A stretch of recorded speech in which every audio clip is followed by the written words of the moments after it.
Example number 2. So we just got a new graph, a new grid, and a different scenario. And you can notice that the numbers we have are not perfect. We've got some decimals and some negatives that we're going to have to deal with. Okay? So the Coulter family starts at their home. So over here, they start over here.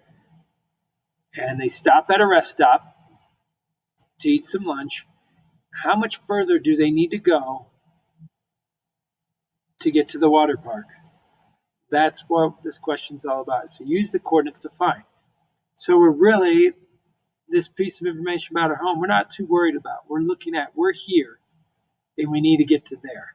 So we have these ordered pairs, negative 85 and a half and negative 40, compared to the ordered pair, negative 25 and 75 minus 40. So cover up the story problem, if you would. What's the distance between these 2 points? Are we finding the distance between the x's, or are we finding the distance between the y's? You notice the y's are already the same, so we can't really find a distance between them. So we're going to find a distance between these guys. So are these 2 points, we're looking at these 2 points right here, are they in the same quadrant? Remember the quadrants of a graph? First, second, third, and fourth. Are these in the same quadrant? You can see there's my y and there's my x, so they are in the same quadrant. Are we adding or are we going to subtract? So in this case, we are going to subtract. So just ignore the negative signs, ignore the positives, take the larger quantity.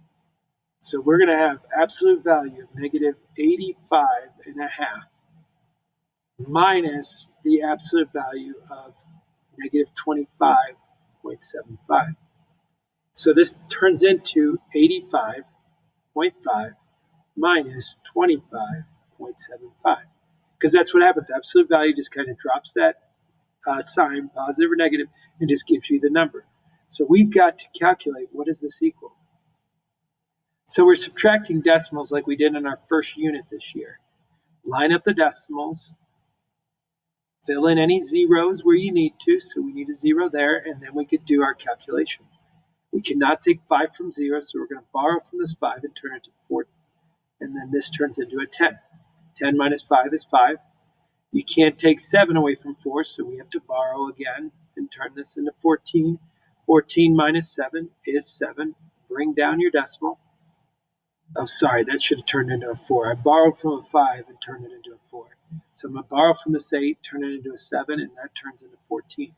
14 minus 5 is 9.